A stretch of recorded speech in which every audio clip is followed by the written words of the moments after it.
Welcome to Talking Team CBT, where you'll hear stories from therapists and clinicians around the world on their journey and experience with Team CBT.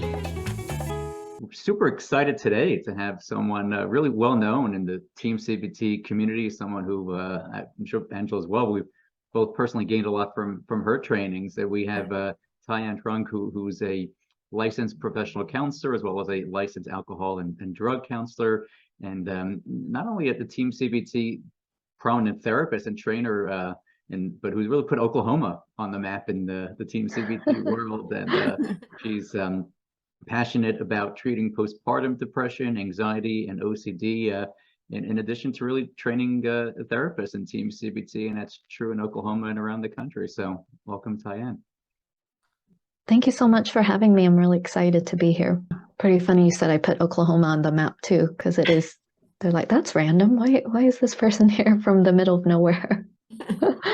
Yeah, well, I think whenever we think of Thai-An, we always think of Oklahoma, or somehow it goes like it's like Team CBT, training, and Oklahoma. Those are the three things. Yeah, I actually learned about Team CBT from Dr. David Burns. He, for some reason, traveled to Oklahoma in 2013 for his anxiety training.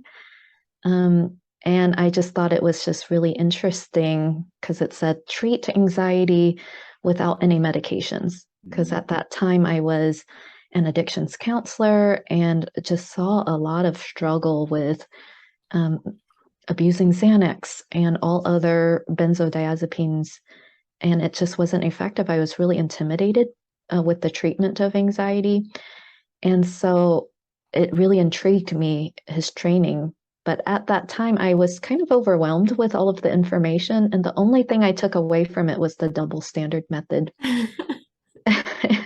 That's the only thing I remembered, and just using that alone, I started to see shifts in people. And how powerful that was. I didn't do testing. I couldn't remember empathy or the 5 secrets, or actually too much else from that training, because it's a lot.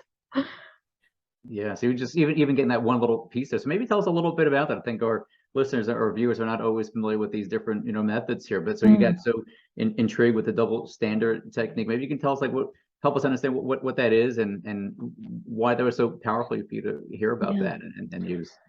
I was actually in settings where I couldn't use it as much because they were there for 3 to 5 days. It was inpatient, and they're either like highly psychotic or suicidal. So I actually wasn't even quite able to use the double standard until I moved to a different job setting. But I must say that the first client that I used it with convinced me that I had to learn more about Team CBT. Because we were in this group setting, and she was just so highly depressed, feeling very stuck in her current setting. And so I just pulled out the double standard method, kind of poorly too. Like I didn't set it up as well, but I just said, imagine if I was a friend you really cared about and I'm in the same situation, what would you say to me? And she just did a complete shift from her stuckness and said, like, honey, you've been in that situation for 25 years. You've paid your dues, and it's time you get out of this. Wow. And then we just did a few back and forth with that technique. And the group, once we wrapped up with it, I just asked her, what was that like for you? And she said, I've never done therapy like that before. You are some kind of therapist. And so she was trying to give me credit when I'm floundering around for the first time with this tool. And the group told her, you look different. Like you look like a different person, like from this tool. So maybe 10 to 15 minutes from like really depressed and stuck to being like kind of empowered and out of the space. I don't always see it have this like amazing transformative effect all the time with clients. But seeing that in that woman convinced me that I just need to learn a lot more about this and implementing it a lot better. And that's when I Googled and actually found the Feeling Good Institute. Oh, cool. Interesting. Yeah, and really dived into learning it. I love what you're saying, that, you used it poorly is what you said. And yet here she had this amazing revelation. And then the part about it doesn't work with every client. And both of those lead me to think about, we talk about failing as fast as we can. And it kind of lends itself to that, where you were able to use it even quasi good and have some results. And then times we use it perfectly and we don't get any results. That's really cool. That's So true. you Googled and found the Feeling Good Institute and learned more about team. What's one thing in your practice that's improved since learning team? You'd already been doing some other things. What's something that has improved since you've been using team? Yeah. I actually never thought of opening up a private practice until I learned team, Oh, because I was in an IOP setting where we were treating, IOP is intensive outpatient, where we were treating addictions and mental health at the same time. And I just started, once I started to train under Mike Christensen, he was my one-on-one trainer, as I just learned a lot more about team from him. I just started in this group setting to see shifts with many of my group members, just using different things. I started to pull in measurements. My empathy, I felt like, got a lot better than this confrontational type of approach that we are trained to do in addictions counseling. People weren't getting mad at me or yelling at me. Not that that happened a lot, but it did on occasion, because we were taught to kind of call them out or be a bit more confrontational. And so just different aspects of it just shifted everything. I saw more results in people. I started to use measurements and saw decrease and drastic improvements in a lot of people, and just getting results and life changes, that it started to build my confidence, that I thought, I have something unique to offer here. And at the time, I was the only certified team CBT therapist in the whole state of Oklahoma. And it actually was the thing that gave me the confidence to leave that job and to open up my private practice. So it didn't actually shift my practice. It launched me into my practice. And then from day one, I used Team CBT with all of my clients and found it very rewarding, fun, meaningful in this journey with helping people. I love that, Angela. Angela, hearing that story, like I think for so many, right? It's it kind of gives people who are unsure about what if they want to do this kind of work independently, a framework. Or we say it's never this formula for doing therapy, but a framework that we feel we may not have had previously. And I know I certainly kind of felt that way. So maybe you could tell us even a little bit about that here, as it helps you kind of like launch your practice, like how it kind of gives you that framework, right? This notion of testing, empathy, agenda setting, and methods, how that allows you to do the great work that you do. You're asking how does Team CBT help me launch my practice, or how does the framework help me to be more effective? Exactly, to do the kind of work that you do, especially I know you've done a lot of great work with postpartum depression and OCD as well. So I'm curious specifically how it kind of lends itself to be able to do that kind of work. Mm-hmm. Yeah, I think the framework is just so powerful and individualized that it can just fit so many different people, because none of the treatments is a cookie cutter. I think there's just so much creativity in this process, even though it's a structure of therapy and we're doing testing and empathy with every single person to build a connection. The methods are very creative. How we work with resistance is very creative and looks different from person to person as well. So I've seen it to be really effective in working with postpartum women. But I've seen it effective when they've referred their husbands to me or their moms to me with a drastically different issue.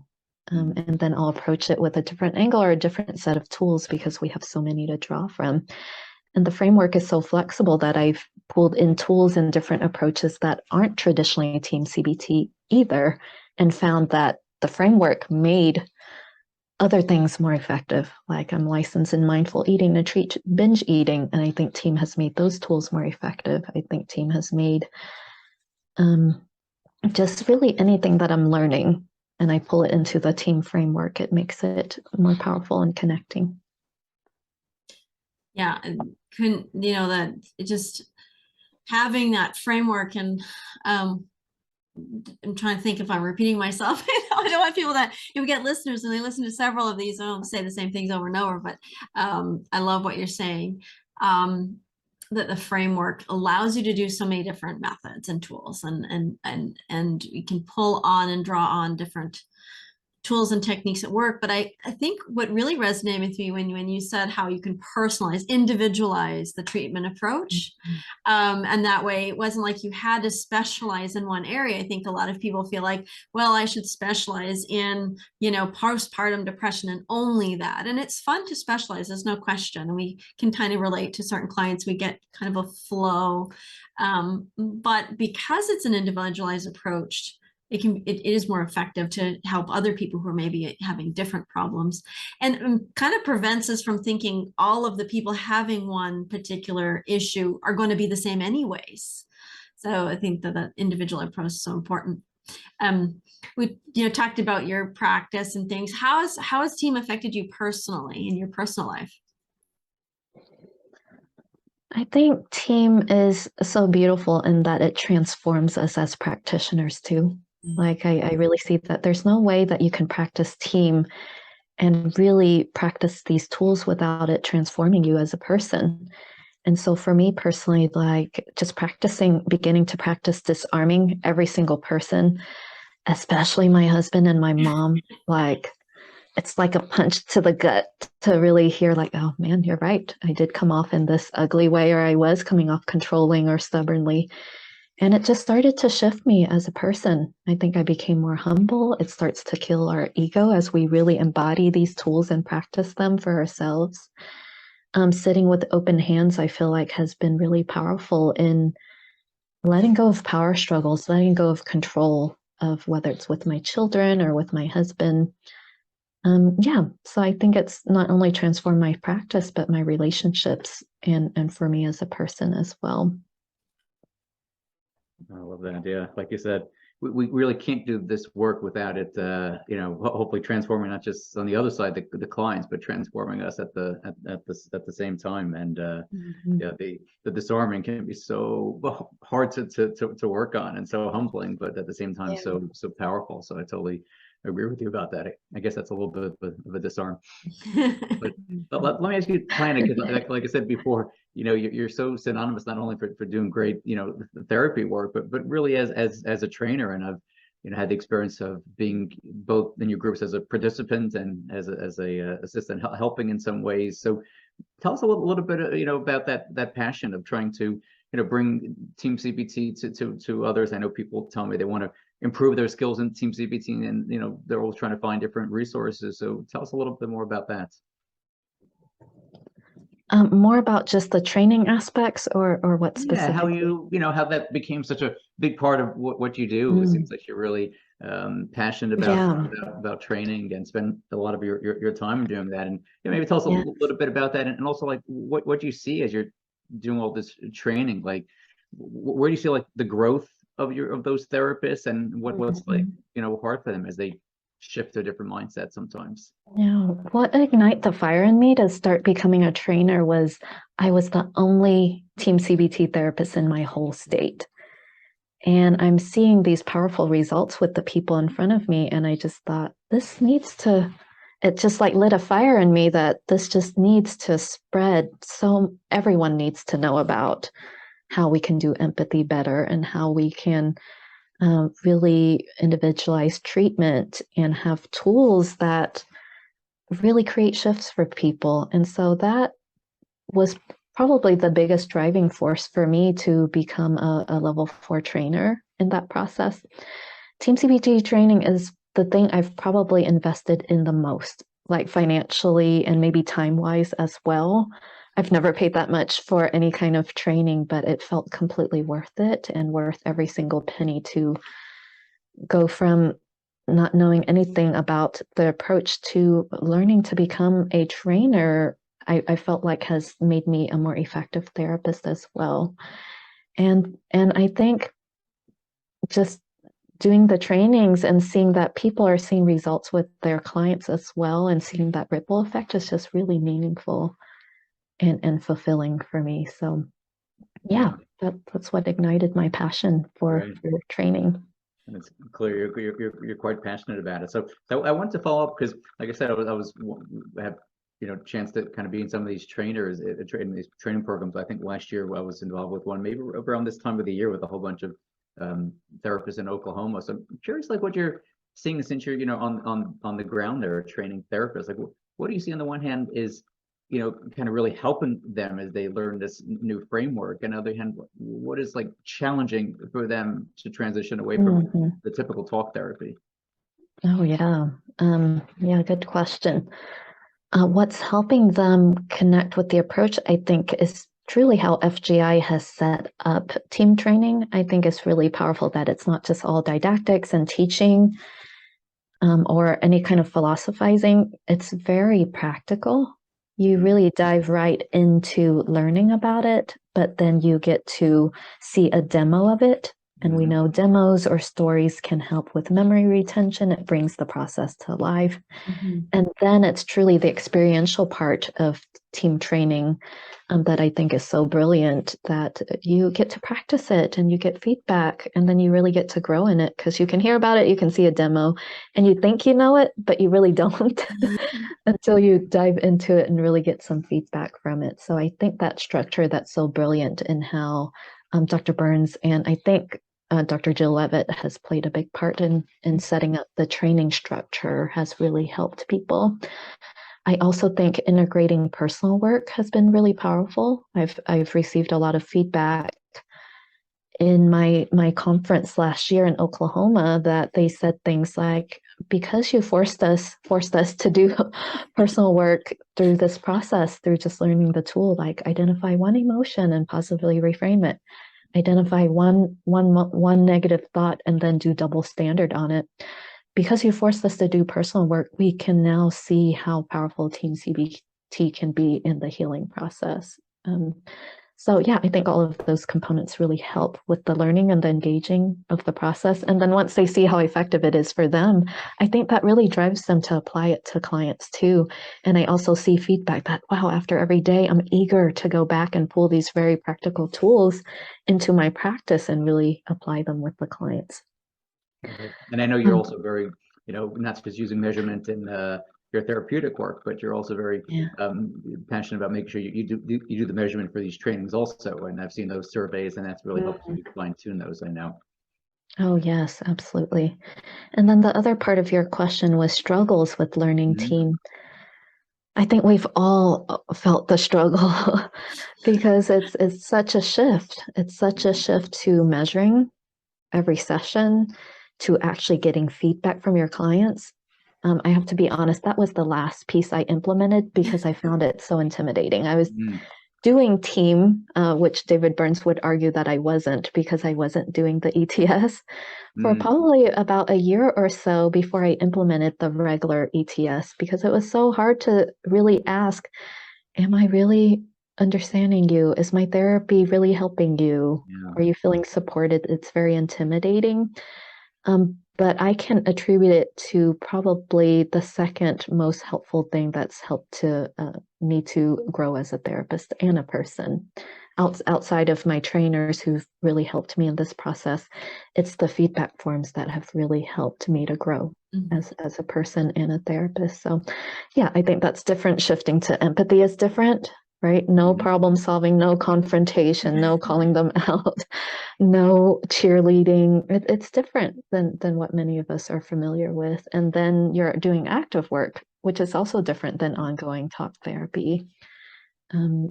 So yeah, I think there's challenges through the whole process along the way, but once you see the purpose and the power of each step, it really draws you in.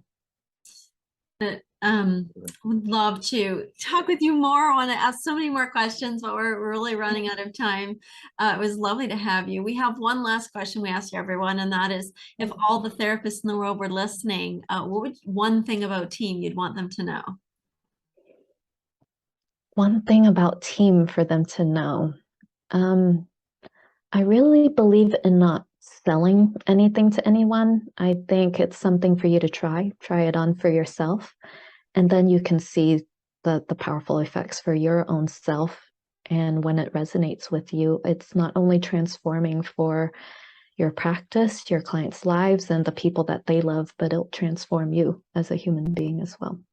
I love that, you know, try it for yourself and see. And, you know, if it works, it works. And if not, we're still friends. Yeah, exactly. And kind of a team philosophy for sure. It was great to have you here today. And thank you so much for being here. Thanks so much for having me. It was fun connecting with both of you. All right, bye-bye. Sure, thank you, Thai-An. All right. Thank you. Bye-bye.